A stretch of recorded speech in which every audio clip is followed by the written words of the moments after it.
সেই বুড়ি শুনেছে মক্কায় এক জাদুকর এসেছে, যেই জাদুকর যার সাথেই সাক্ষাৎ করে তার ধর্ম ছিনিয়ে নেয়। বুড়ি সেই জাদুকর থেকে পলায়ন করছিল এই ভয়ে যে সেই জাদুকর যেন তার বাপদাদার ধর্ম তার কাছ থেকে ছিনিয়ে নিতে না পারে। হঠাৎ সেই রাস্তা দিয়ে মহানবী সাল্লাল্লাহু আলাইহি ওয়াসাল্লাম যাচ্ছিলেন।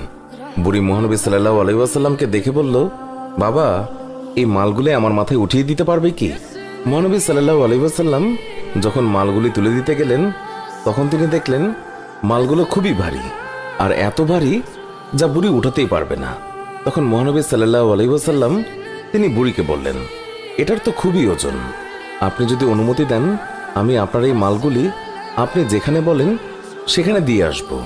বুড়ি তো খুবই খুশি, সে খুশি মনে অনুমতি দিল। মহানবী সাল্লাল্লাহু আলাইহি ওয়াসাল্লাম সকল মালপত্র নিজের মাথার উপর তুললেন আর বুড়ির সাথে পথ চলতে লাগলেন। আর বুড়ি পুরো রাস্তায় ওই জাদুকরকে বকা দিতে দিতে গেলেন। মহানবী সাল্লাল্লাহু আলাইহি ওয়াসাল্লাম বুঝলেন বুড়ি কার ওপর প্রচন্ড রেগে আছেন। তাই মহানবী সাল্লাল্লাহু আলাইহি ওয়াসাল্লাম বুড়িকে প্রশ্ন করেন, মক্কা ছেড়ে কেন যাচ্ছেন?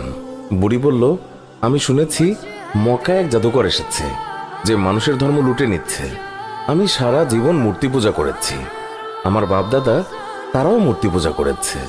আমি চাই না আমার এই বয়সে বাপদাদার ধর্ম আমার কাছ থেকে ছিনিয়ে নিক, তাই আমি মক্কা শহর ছেড়ে চলে যাচ্ছি। মহানবী সাল্লাল্লাহু আলাইহি ওয়াসাল্লাম বুড়ির কথা শুনে তার মাল ফেরত দেননি, বরং যত্নের সাথে মাথায় করে বুড়ির সব মালামাল বহন করে নিয়ে গেলেন। বুড়ির গন্তব্যে তার মালামাল পৌঁছে দিয়ে মহানবী সাল্লাল্লাহু আলাইহি ওয়াসাল্লাম চলে আসার সময় বুড়ি জিজ্ঞাসা করল, বাবা, তুমি আমার জন্য এত কষ্ট করেছ, তোমার নামটা তো বলো, যাতে আমি লোকদেরকে তোমার নাম বলে প্রশংসা করতে পারি। আমি মক্কা থেকে এক জাদুকরের ভয়ে পালিয়ে এসেছি, সাথে আমি মানুষের কাছে এও যেন বলতে পারি যেই মক্কায় জাদুকর আছে সেই মক্কায় তোমার মতো উঁচু মনের নওজওয়ানও আছে, উদার পরোপকারী যুবকও আছে। আমি তাদের কাছে তোমার নাম বলে বলে প্রশংসা করব। বুড়ির কথা শুনে মহানবী সাল্লাল্লাহু আলাইহি ওয়াসাল্লাম হেসে দিলেন আর বললেন, যে জাদুকরের ভয়ে আপনি মক্কা ছেড়ে এসেছেন সেই জাদুকর আপনার সামনে দাঁড়িয়ে আছে। বুড়ি বলল, সত্যি সত্যি আপনি মুহাম্মদ?